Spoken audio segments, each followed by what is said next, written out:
22. Hey everyone, welcome back to Beyond the Case. I'm Crystal. Hello everybody, I'm Louis. In this week's episode, we are going to be diving into some of the questions that many of you had when it comes to the missing mom from Farmington. There it is. This is the last place that Alesha was seen by her kids. Set off the whole story as to how she disappeared, who last saw her, what time of day it was. Do you honestly think she made it into town? She wouldn't have left her kids. She wouldn't have left me.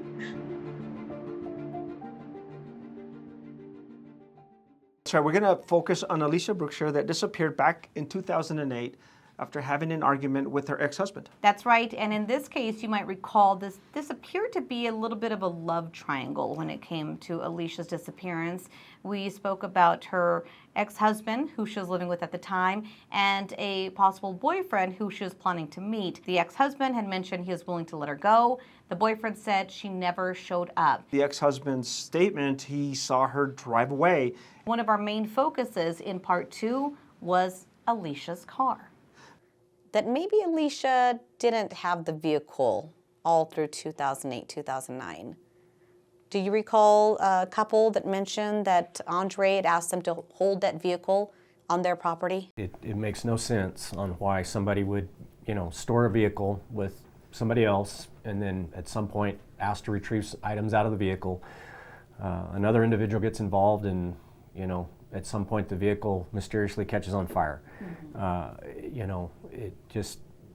It sounds like somebody's trying to get rid of evidence, hide the vehicle, further destroy or elude, the ability to find out where Alesha's at. Right.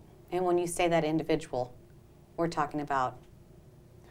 Well, obviously we've got Andre at the top of the list, so, we want to keep our options open, but, he's probably in the top 3. All right, so let's dive into the first question we have. Where was the car found? We did cover this in part 2, but let's elaborate a little bit on this. So as we mentioned, according to Andre, that's the ex-husband, Alesha took the car that night that they had the argument. However, according to Detective Nice, the couple that came forward in 2011 mentioned that Andre allowed them to take it. So how did they pick it up? They did mention that it was at a post office, which was pretty close to the tanning salon that Andre and Alesha owned. And they also mentioned that there were leaves and other just kind of like dust and dirt all over the car, which made them believe that it had been sitting there for quite some time. That's right, and the car was borrowed and it was lent, and it ended up being found by the Farmington Police Department after it had caught on fire. What really sparked even more questions once they learned that Alesha had been missing, San Juan County. When they started the investigation in 2011, that's when they discovered her car had been sitting in the impound at Farmington Police. It kind of led them back to the people that were driving the car that night, which then led them back to the couple that mentioned Andre allowed them to go pick it up and actually asked them to hold it on their property, and even informed them that he didn't have a title, but he didn't want his wife to have the car either. That's right. And they also told law enforcement that they saw Andre go into the vehicle and retrieve a duffel bag out of it. So it seems as if this investigation is really centered and focused on that car. That's right. And we really dove into that in part 2. If you've not seen it, you might want to go see that as soon as we're done with the rest of these questions. All right, so let's get to number 2. Why didn't detectives do more once they named Andre a suspect? We wonder that too. That's right. Here's what they had to say. Does your office believe that you're dealing with a homicide case now instead of just a missing person case? I think that that's exactly what you're talking about. I think all these flags that you're talking about, you've got a list of circumstances that, lead even, again, from the outside, a layperson to say that you've got probably one person responsible for this. And so, but the amount of information we have right now, it's just we don't feel comfortable charging. Do you think detectives missed an opportunity when they didn't press Andre after the couple came forward claiming that he gave the vehicle to them? I'll be honest, I don't know enough about what that contact looked like. So I'm not going to try to second guess what those investigators did at that point in time. The fraud investigation with the checks. Let's talk about that a little bit further, because you guys did try to prosecute it. DA's office took it as far as they could with the judge dismissing. We spoke to the prosecutor who was in charge of the fraud case on this. He mentioned that he did not know, what you did clarify as to why you did not attach the missing persons file along with the fraud case at that time. But he mentioned that if he would have seen that even years after, he would have likely approached it a bit different. He would have likely have said, you know what, we need to work with this law enforcement agency and get more information on this, because there's something else sparking as to why this fraud case has popped up. It's not a typical fraud case, right? Would you agree with that? Absolutely. Used it as leverage against Andre Lobato. Well, I think at that point, you know, the penalty for that with no criminal history, you know, leverage is kind of a relative term. And so I think the fact that it wasn't, you know, left available to re-prosecute is, you know, would have probably been nice, and that communicated better as a tool, but ultimately that information still exists, the investigation still exists. The reasonable belief that, you know, more likely than not, whether or not it was, you know, the judge made that decision or not, doesn't mean that he didn't forge those checks. It just means that the judge didn't feel that there was, you know, enough information beyond a reasonable doubt to say that for sure he did it and made that decision. And so we're not without that information.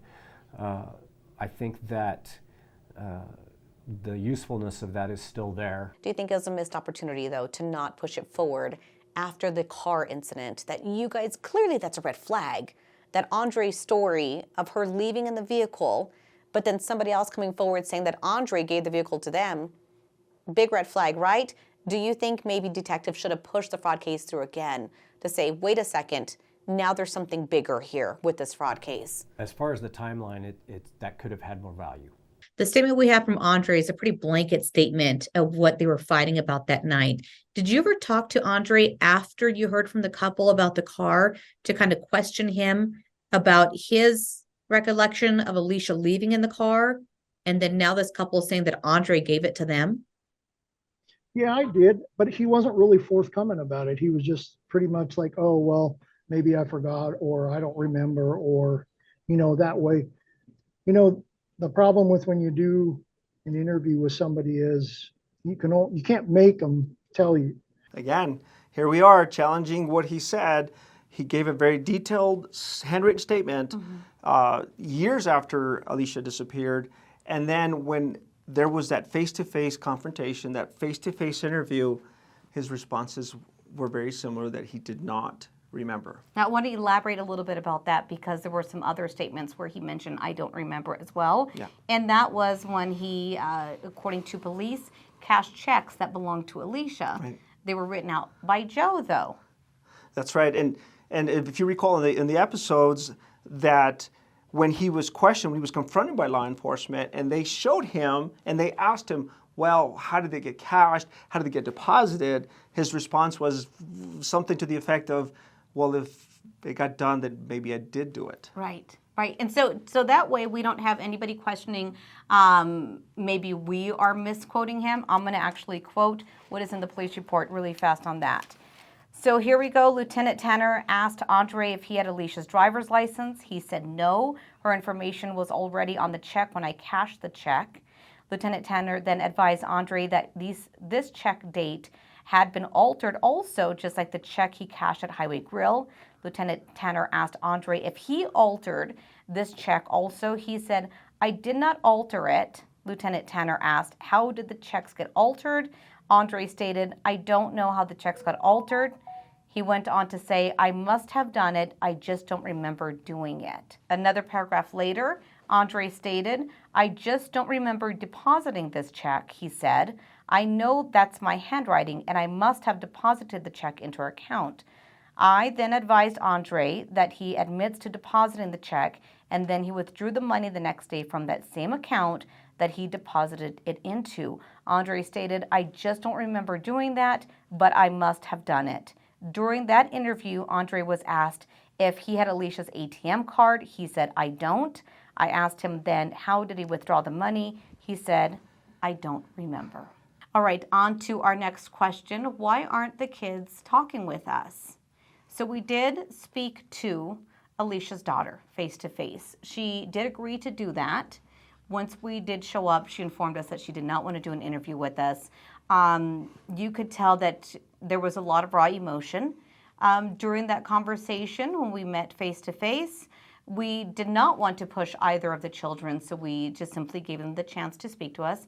She said no in person, and Alesha's son said no over text message. However, you did speak with Alesha's daughter over the phone after the first episode aired. That's right. I did speak with her in length, and there was a lot of concern, and we're not going to share too much about it because I could feel and I could hear the raw emotional state that she was in, and you could imagine, watching this and seeing what's happened. And also we have to, be gentle with these kids because ultimately, you could see the tear, you could see the fracture of these kids. You have a dad that's been accused and considered a suspect, and you have a mom that's missing. And if you recall in the episode after we interviewed law enforcement, they are considering this more than just a missing person case. Right. Both the captain and Detective Nice had mentioned to us that they do believe that many family members have come to terms that Alesha is likely not alive. And we felt, even though the children may not want to speak with us and they're pretty torn about the investigation, there is a sister that does want to know, and we feel that she does have a right to know as well. So that's why we press forward with the investigation. On to our next question. One viewer asked about the backhoe comment. I got up.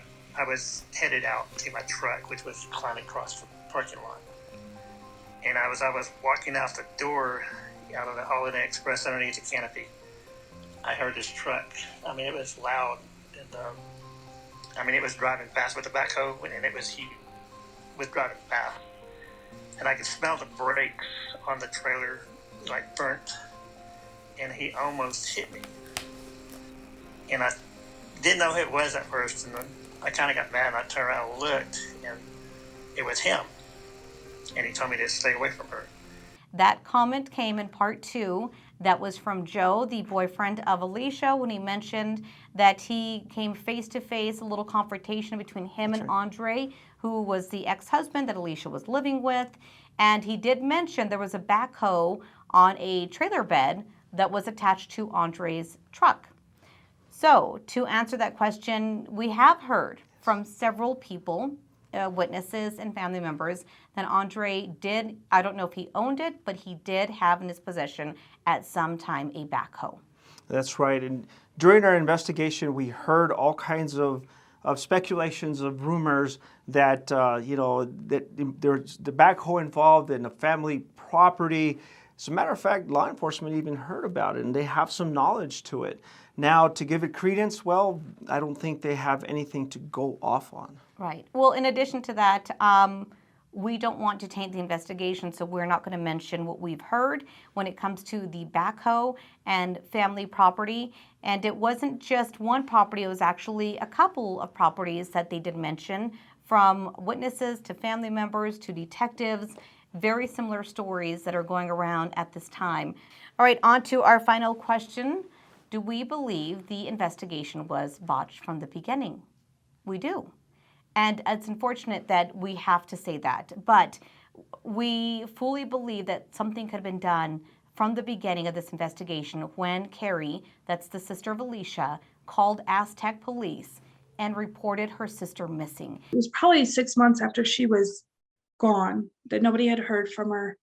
I didn't know who to contact. I contacted Aztec Police Department, and I guess evidently they have no record that I contacted them. I talked to the dispatcher, and I told them that I'd like to file a missing persons report. They took her name, they took her height, her weight, asked me what she was wearing. I said I did not know. I was not there. And I thought it was filed. Well, it should have been filed, right? You called. It should have been, but there's no record of it. So I don't know. I don't know what happened. I don't know what happened. Do you remember that when you had to call and you said to re-report it? Mm-hmm. Can you take In 2010. Yes. Can you take us to that conversation that you had with law enforcement? So Carrie reports her in 2009 missing in May when she came home for graduation. And she reported it to apparently Aztec because that's where they live, in Aztec. I kept calling that year. I remember at Christmas time when she didn't show to grandma's, so it really bothered me. So in January is when I started reaching out a little bit more, and I'm like they're telling me in Aztec they don't have a report.